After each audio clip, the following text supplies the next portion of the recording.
Donc, effectivement, je vais présenter à deux voix avec Joachim ce papier, donc préalable au transfert des neurosciences de la réception vers la conception architecturale. Le propos, pour vous dire un peu de ce texte, c'était de faire une sorte de pas de côté pour porter un regard critique sur une idée qui semble assez répandue, qui est celle que les neurosciences peuvent être utiles à la conception architecturale. Alors, en bref, ce transfert, c'est quoi? C'est d'abord qu'il y a un concepteur ou une équipe de concepteurs, peu importe, qui dispose de résultats de recherche neuroscientifique. Ces résultats, ils peuvent concerner de multiples aspects, hein, ça peut être la perception, le comportement, les émotions, peu importe, ça va toujours concerner une réception, on va dire, d'édifices déjà conçus. Et dans un deuxième temps, ces concepteurs sont donc capables d'imaginer comment le cerveau va interagir avec une architecture donnée. Et ils vont, à partir de là, être capables de produire une architecture qui sera meilleure du point de vue de la perception, le comportement, l'émotion, peu importe, un des critères que se donnent les concepteurs. Donc, en faisant ça, ils se dotent d'une sorte de capacité à projeter ces connaissances neuroscientifiques dans un cas futur, et on a une sorte de concepteur qui devient cette caricature de neuroscientifique anticipateur. Alors, quand on s'intéresse un peu à la littérature, on remarque qu'il y a deux groupes d'écrits, quelques-uns là qu'on a mentionnés à gauche dans notre article, donc qui sont plutôt les textes des neurosciences à proprement parler. Donc là, on a le discours avec sa positivité scientifique, si on veut. On ne cite que les dernières études à jour. La science avance avec ses expériences, sans se préoccuper tellement de spéculation. On ne parle pas beaucoup de conception là-dedans. C'est plutôt un deuxième groupe de textes d'auteurs, plutôt dans le champ de l'architecture, donc architectes ou enseignants, chercheurs en architecture, qui vont s'emparer de ces textes. Et là, on a un discours qui est structuré un peu différemment. Les auteurs mélangent des références des neuroscientifiques, donc du premier groupe, avec des références beaucoup plus anciennes. On retrouve tout d'un coup du Merleau-Ponty, du Jung, du Wölfflin. On a un ton qui est plus ou moins spéculatif, voire parfois futuriste. On parle de neuroarchitecture. Et on a une sorte de coupure dans ces textes avec tout un passé de recherche plutôt en sciences humaines et sociales, qui est soit ignoré, tout simplement on n'en parle pas, pourtant des recherches qui se sont intéressées à la perception, au comportement, etc. Parfois, rarement, quand elles sont mentionnées, elles sont plutôt rejetées comme étant pas inutiles ou pas assez approfondies. Donc, enfin, moi, j'y vois derrière ça une sorte de biologisme latent. Mais ce qu'on voudrait dire, en tout cas, c'est que ce transfert ne nous semble pas du tout évident. Quand on passe donc du premier groupe au deuxième groupe, on étend en fait le champ d'application des neurosciences de l'architecture déjà existante qu'on a étudiée à la conception de nouvelles architectures, comme s'il n'y avait pas de différence de l'un à l'autre. Alors, quand on s'intéresse en fait à la conception et qu'on part tient compte de résultats des sciences de la conception, il y a, nous semble-t-il, un décalage qui peut être identifié par ces 3 points. En conception, le réel dont traite l'architecte n'est pas déjà donné, il n'existe pas encore. En conception, l'architecte est contraint de modéliser dans une logique d'action, soit de réduire la réalité, et il ne peut indéfiniment enrichir son modèle. Alors qu'en réception, c'est en tant que réalité totale que l'architecture produit des effets, imaginés ou non, lors de la conception. Alors, prenons un exemple pour vous illustrer ça, l'Opéra Garnier. Construit en 1874, c'est aujourd'hui une architecture qui existe. On peut l'étudier avec des électroencéphalogrammes, voir quelles émotions elle produit. Mais l'électricité du cerveau a été découverte en 1875, un an après, par Clayton. Pourtant, Charles Garnier ne pouvait enrichir indéfiniment son modèle. Il fallait qu'il rende ses plans pour construire. Donc ça, c'est le point 2. La science, elle, développe un modèle du fonctionnement neuronal de plus en plus précis et continue de le développer aujourd'hui. Cette question des EEG, elle n'est pas arrêtée. Mais même si on avait eu des EEG en 1873, mettons, il n'aurait pas été vraiment possible d'étudier l'opéra avec, puisque l'opéra n'était pas déjà donné. C'est le point 1.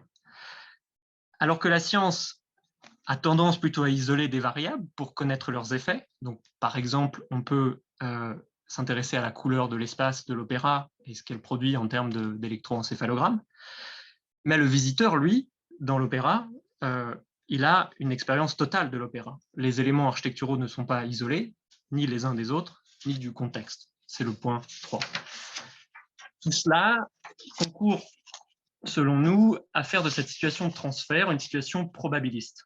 Je m'explique. Un architecte ne sera jamais sûr de l'émotion qu'il cherche à produire à 100%, et ne pouvant en faire de prédictions certaines, il va s'attacher au probable. Il se base sur ce que l'on a déjà découvert en neurosciences au sujet d'architecture similaire. Il cherche donc à maximiser ses chances. Tout le problème, selon nous, c'est que personne ne s'intéresse à la probabilité qu'une émotion soit effectivement intentionnellement conçue par ce transfert. Donc on est face à une sorte de situation probabiliste, de fait, mais qui ignore la probabilité sur laquelle elle se fonde. Alors, je passe la parole à Joachim pour Oui. cette partie-là. Donc, et c'est pour cette raison que pour proposer un peu une étude probabiliste de ce transfert d'émotions, on s'intéresse au fait à la performativité de ce transfert. Donc, est-ce qu'on peut faire un transfert. Alors, on utilise le terme d'un transfert d'émotions parce que donc on imagine que c'est des émotions que l'architecte a déjà ressenties qu'il veut pouvoir faire ressentir à d'autres. C'est-à-dire qu'il n'invente pas comme il inventerait des nouveaux mots. C'est comme un message qu'on essaie de faire passer dans le ressenti du visiteur. Et parce que en tant qu'architecte, on a été visiteur aussi, et donc on peut s'imaginer que d'autres visiteurs que nous vont pouvoir avoir des ressentis similaires. Et donc de se demander, est-ce que ce transfert-là, pourquoi on met en place cette question de la performativité, c'est pour pouvoir en fait proposer des mesures, quoi. Parce que sinon, que va-t-on mesurer? Est-ce qu'on mesure que l'émotion, par exemple, joie, apparaisse quand on visite l'Opéra Garnier? Oui, mais peut-être que ce n'était pas la joie qui était visée comme émotion lors de sa conception. C'est-à-dire que c'était peut-être pas l'objectif, c'était peut-être quelque chose de beaucoup plus subtil, de plus précis, ou peut-être quelque chose de plutôt d'être impressionné, de se sentir, comment dire, pas forcément écrasé, mais de sentir le poids et l'importance de l'édifice. Donc, pour pouvoir avoir cette... on peut passer à la slide suivante. Pour pouvoir évaluer cette question de performativité. Donc, il y a un modèle qu'on va proposer, mais qui est plus un modèle qu'il faut prendre dans un sens explicatif, qui n'est pas vraiment un modèle qui est un modèle le plus récent, on va dire, en sciences de la communication. Et il faut s'intéresser en fait au message qu'on essaie de faire communiquer, qui est en l'occurrence une émotion. Et là encore, c'est quelque chose d'assez, on le verra aussi sur la fin, c'est que bon, la réalité de l'émotion n'est pas aussi évidente que ça n'y paraît, surtout en plus si on la transpose sur la question de l'architecture, parce que donc visiblement, on pense tous avoir eu des émotions, du moins on a eu des signes extérieurs d'émotions, c'est-à-dire qu'on a pu pleurer ou on a pu rire des fois, mais est-ce que ça correspond, forcément, tous les pleurs correspondent à la même émotion, à la même signature dans le cerveau, à la même chose, ou est-ce qu'en fait, on pleure, mais c'est le signe extérieur de quelque chose d'autre, et que peut-être que c'est juste une poussière dans l'œil, ou c'est peut-être juste une forme d'empathie, c'est-à-dire qu'on pleure parce que d'autres personnes pleurent, mais c'est pas le même pleur que quand on pleure et quand on est seul, par exemple. Donc, il y a aussi cette question de clarifier le message, mais bon, nous, on va prendre le problème, on va prendre le cas des émotions, parce que ça, contrairement à peut-être d'autres choses, les émotions, c'est un peu plus qu'un état, c'est un état dans lequel le cerveau se trouve, ça dure un peu dans le temps, donc il y a peut-être une chance qu'on puisse le mesurer, et puis c'est dans la visite d'un bâtiment, on peut espérer que, alors un peu similaire à un roman qui des fois, ou un film qui peut des fois créer des états émotionnels, le développement sur la durée, qui n'est pas comme juste la vision d'une image, peut peut-être déclencher une émotion, alors que peut-être juste voir une image pendant quelques secondes vont peut-être pas forcément déclencher quelque chose de l'ordre d'une émotion. On peut passer à la slide suivante. Et donc le modèle explicatif qu'on utilise pour vous expliquer un peu dans quel cadre on met ces mesures, c'est un modèle de communication de Shannon, dans lequel on imagine que l'architecture est un message, et qu'au moment où on visite l'architecture, il y a certes, puisque c'est une expérience totale, il y a du bruit qui s'ajoute à la visite, c'est-à-dire qu'on a peut-être fait des choses, on a peut-être passé un coup de fil en même temps qu'on visitait un bâtiment, ce qui vont venir peut-être changer, on va dire, les émotions qu'on va ressentir, et qui vont brouiller peut-être le message, ou peut-être le rendre inaudible, mais c'est là aussi où c'est l'aspect probabiliste, c'est que bon, on ne sait pas forcément quelle va être la part de bruit dans la transmission de messages. Mais ce qu'il faut s'imaginer, c'est que si, donc si la personne qui a visité, enfin, euh, qui a reçu un message d'architecture une fois est un architecte et que par la suite est un concepteur et qu'il veut par la suite reconstruire un autre message, il va, tout comme nous, on a eu des émotions en lisant des romans, on essaie de les constituer sur la base des émotions qu'on a eues en lisant d'autres romans. Donc, de même, l'architecte qui a visité des bâtiments d'architecture dans ses études va essayer de se baser sur les sentiments et les émotions qu'il a eues dans ses visites pour constituer le nouveau message. On peut passer à la suite.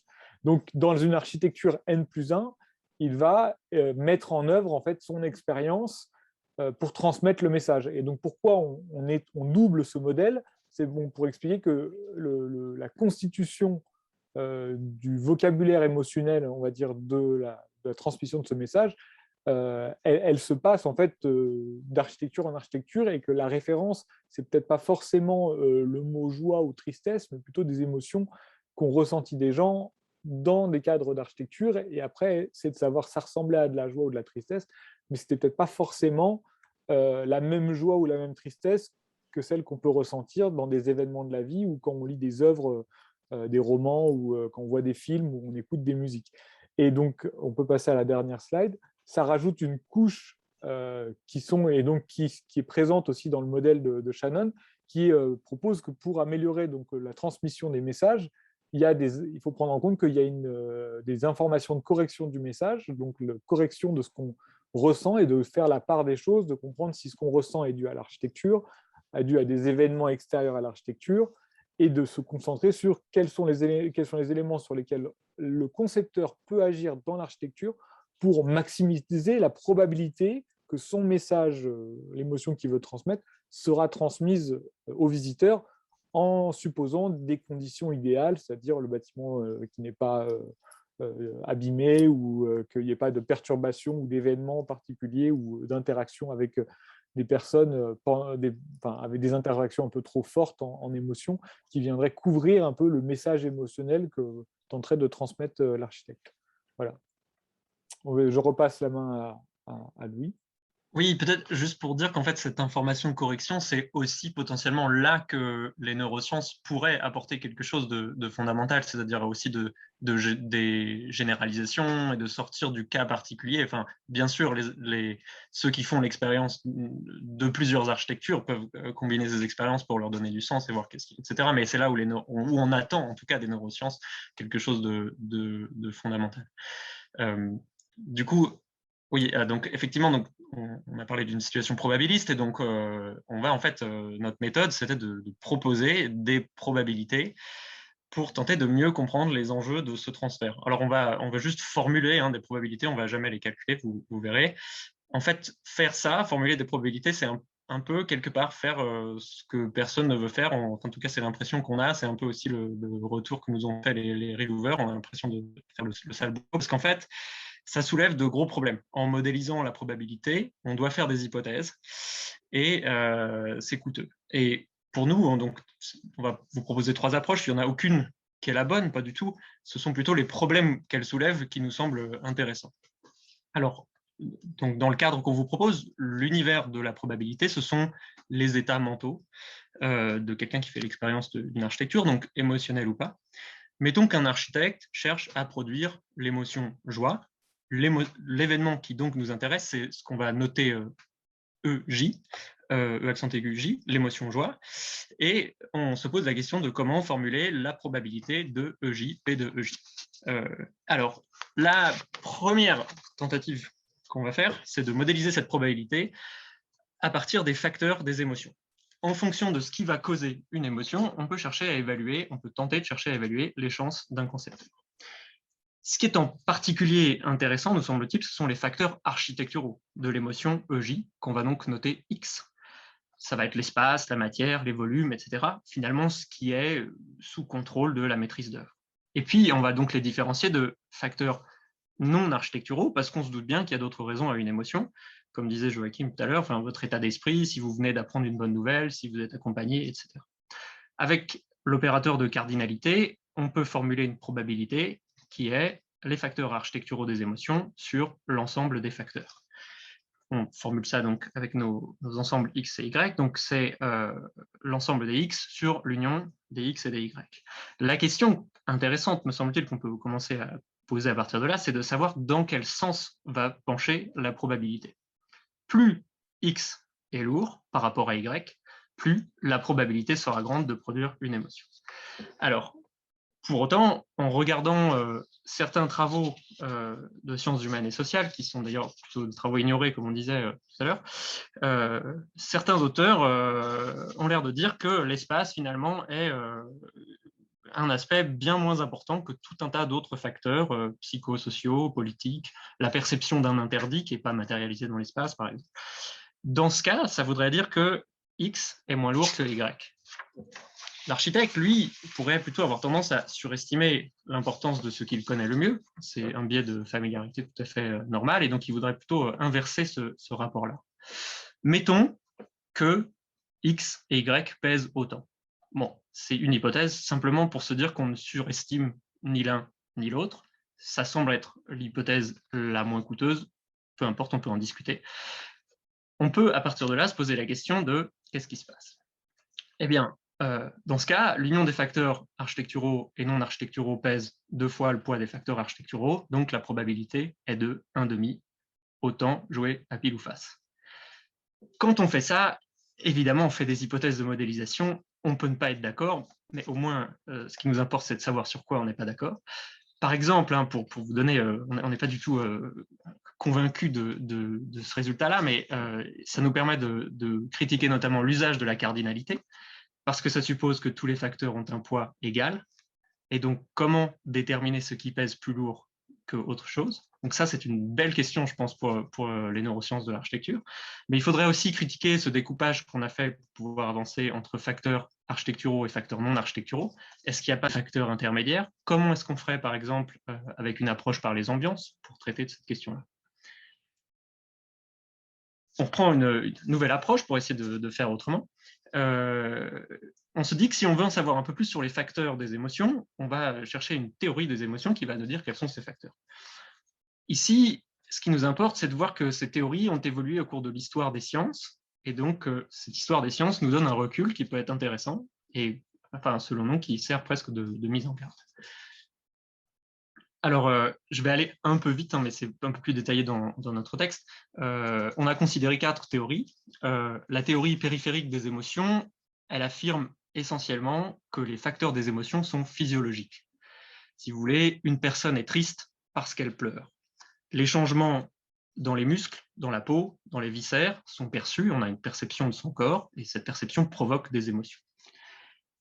Passons assez rapidement, la théorie de Cannon et Sherrington corrige celle de James. La théorie de Jean-Paul Sartre s'oppose complètement aux précédentes. Elle va se baser sur la question de la signification et de la conduite du sujet.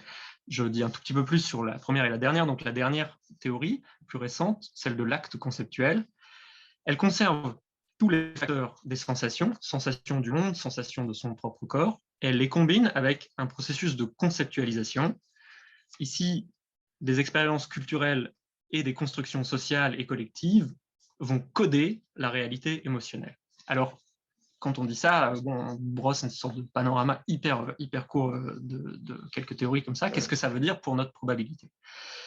Alors, il semble qu'avec le temps, alors il faudrait prendre beaucoup de pincettes, hein, faire une histoire des sciences approfondie sur cette question de l'émotion, mais il semble comme ça qu'avec le progrès scientifique, entre 1884 et 2012, le nombre de facteurs augmente, le nombre de facteurs qui influent sur l'émotion en joie augmente considérablement. Hein, simplement parce que la théorie de l'acte conceptuel reprend les mêmes facteurs d'une certaine manière que celle de la théorie de William James, sauf qu'elle en rajoute beaucoup d'autres. Donc, si on est constructiviste, c'est-à-dire qu'on pense que l'émotion est ce que nos constructions linguistiques en disent, l'architecte aurait de moins en moins de chances de produire l'émotion joie. Mais on peut aussi voir les choses autrement.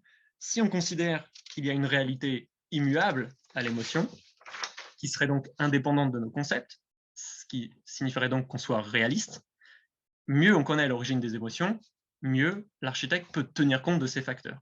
À voir s'il peut agir dessus, c'est une autre question qui renvoie à la première approche.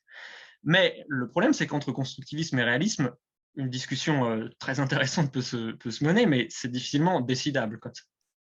Donc, voilà cette deuxième approche. On a repris les choses, on a essayé de reprendre les choses par un autre bout.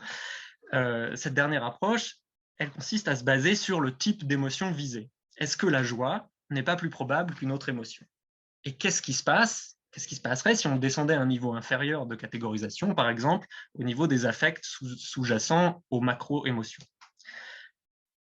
Alors, on peut tenir compte de l'émotion visée par le concepteur par rapport à l'ensemble des émotions. Certaines émotions sont plus fréquentes selon certaines cultures. Il y a des études qui montrent par exemple que les émotions à forte activation cérébrale sont plus fréquentes chez les Occidentaux. Mais c'est quelque chose qu'on ne sait pas toujours qui sont ces habitants. Aujourd'hui, l'Opéra Garnier a une fréquentation assez diversifiée. Dans le logement social aussi, c'est une chose qui peut arriver différemment. On peut supposer alors, voilà encore une hypothèse critiquable, que les émotions sont équiprobables. Dans ce cas, ça va être la façon de catégoriser qui va influencer sur la probabilité. Selon Descartes, il y a 6 émotions. La probabilité de la joie devient celle de 1 sur 6. Mais si on prend un autre découpage, celui de James Russell, il y en a 28, et donc la probabilité de la joie baisse tout d'un coup. Alors, si on continue comme ça, dans cette lignée-là, en faisant semblant de ne pas voir tous les problèmes que ça pose, on peut se dire que donc, plus l'émotion est précise, plus elle sera particulière, moins elle aura de chances d'arriver. Une joie apaisée, EJA, est plus rare qu'une joie tout court.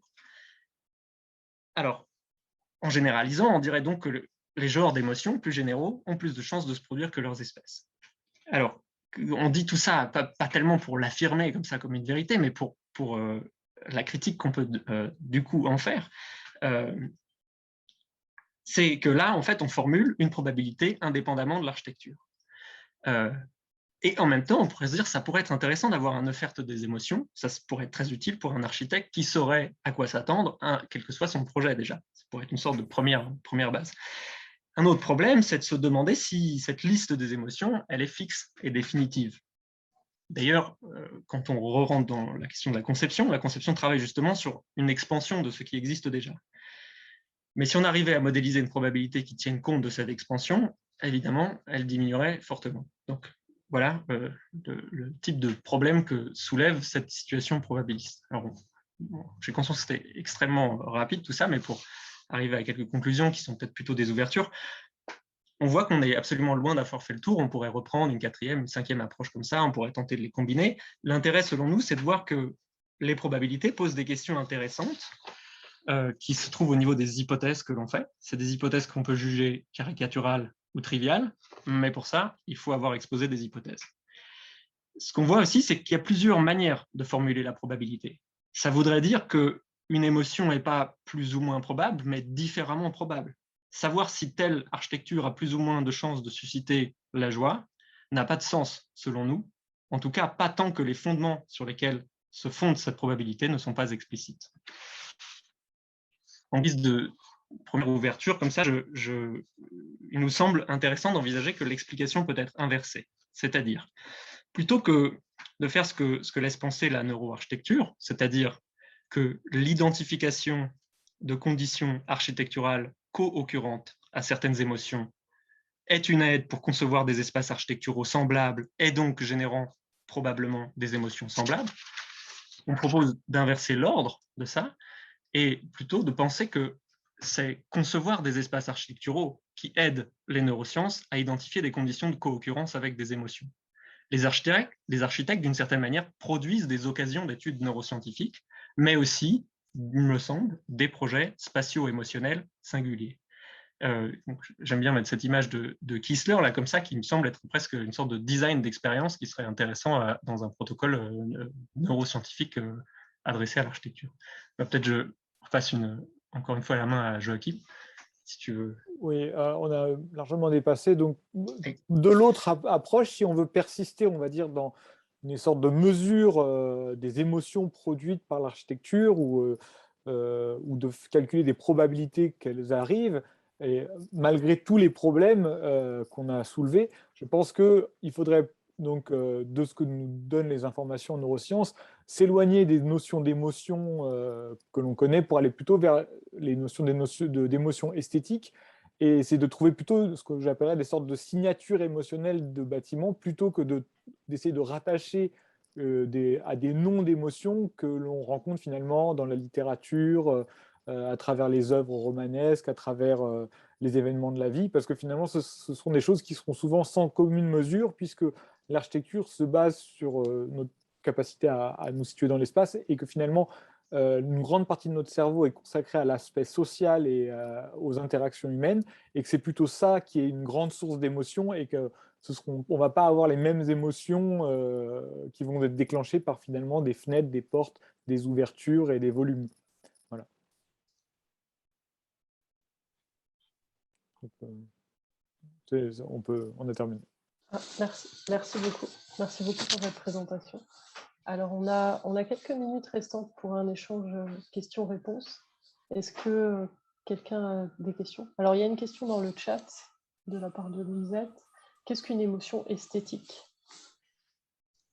Alors, je ne sais pas si pour en dire deux mots, parce que c'est assez compliqué, mais il y a un article de Pierre Livet sur qu'est-ce qu'une émotion esthétique, mais d'après lui, il faut redescendre notamment au niveau des affects. Et c'est-à-dire que c'est compliqué de prendre des macro-catégories. Il faut du coup reprendre une dynamique temporelle de l'expérience et une conduite. Et donc ça suppose une complexité un peu plus haute, et ça suppose aussi d'être dans un rapport à un objet, en fait.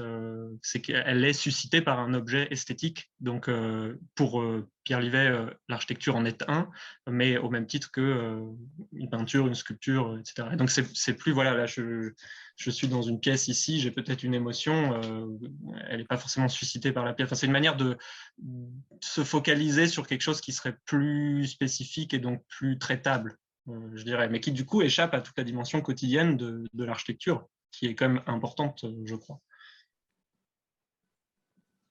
Je me suis fait une réflexion également pendant votre présentation. Vous avez raisonné à partir de... C'est la probabilité de prédire une émotion. Mais est-ce que le raisonnement serait valable également si on prend la probabilité de prédire un comportement? Parce que finalement, moi, je me disais que dans toute votre présentation, on pourrait presque remplacer le mot émotion par autre chose. Est-ce que le raisonnement resterait le même? Alors, je pense que pour la question du comportement, justement, si on pouvait prédire un comportement, ça amènerait plus proche de pouvoir prédire une émotion, parce que ce qu'on pense, c'est que l'émotion, alors il y a l'émotion esthétique, en effet, qui est une chose, mais on peut aussi imaginer que l'architecture, dans son quotidien, dans sa façon d'être organisée, dans ce qu'elle va nous faire quotidiennement comme mouvement, comme déplacement, va aussi générer des émotions, parce qu'elles sont générées par l'action qu'on fait, et qui sont aussi une grande source d'émotion. C'est par rapport au fait qu'on a des objectifs, et comment les objectifs se réalisent ou pas, et en fonction de nos attentes, et comment nos attentes sont contentées ou pas. Donc si on pouvait en effet prédire des comportements, on irait plus proche d'une prédiction des émotions. Mais déjà, la difficulté de prédire des comportements de parcours, c'est pour ça que d'ailleurs, quand on voit, moi j'aime bien prendre comme image pour cette question de prédire des émotions, l'archétype de la maison hantée. Dans la maison hantée, souvent le parcours est très très défini, parce que on veut être sûr que la personne regarde au bon moment, au bon endroit, pour qu'il voit le fantôme et qu'il ait peur. Mais enfin, le fantôme, voilà. Mais en effet, ça passerait par une première étape de prédire une sorte d'approche, on va dire, de cet espace architectural. Si l'espace, on va dire, est trop libre, trop plan libre, trop imprévisible, peut-être que l'émotion à prévoir est peut-être plus difficile. Merci pour ce retour. Peut-être qu'on va s'arrêter là. Alors, je vais remercier. Si je peux, juste une remarque. Je vais essayer de pas faire déborder le temps. Moi, je trouve que le questionnement, il est intéressant, il est complètement vertigineux, quoi. Enfin, avec vos hypothèses, je trouve que ça fait réfléchir, et ça fait un peu mal à la tête. Moi, j'ai l'impression que les architectes, ils cherchent que dans les bâtiments, il y ait de l'émotion. Après, est-ce qu'ils cherchent tant que ça à qualifier cette émotion? Alors, il y a des cas particuliers ou très particuliers. parce que même un palais de justice, hein, un palais de justice, ce qu'on veut, c'est en fait, c'est qu'il se passe quelque chose. Après qu'il se passe quelque chose, ce sera selon qu'on soit un justiciable, un accusé, un innocent, etc. Et l'émotion, le dispositif spatial va permettre l'expression d'émotions. Mais donc voilà, je me disais, il n'y a peut-être pas tant que ça d'intention d'émotion ou chez les architectes, à part d'intention d'émotion ciblée, que l'architecture produise des émotions. Je pense qu'ils le recherchent tous. Mais est-ce qu'ils ciblent si souvent que ça des émotions? Je ne sais pas. Dans ce cas-là, ils ont toutes les chances d'avoir raison. Mais la question est aussi, quand on va dans un palais de justice pour comparaître, voilà, l'émotion, est-ce qu'elle vient tellement du bâtiment ou pas? Enfin, bien sûr qu'il y a sans doute quelque chose qui se passe. Enfin, c'est pas c'est un équilibre, mais c'est curieux. Voilà. Et puis il y a des programmes aussi, certains programmes qui sont plus sensibles probablement que d'autres par rapport à ça. Et je vous remercie, Louis, Joachim, pour votre présentation et les échanges qu'on vient d'avoir.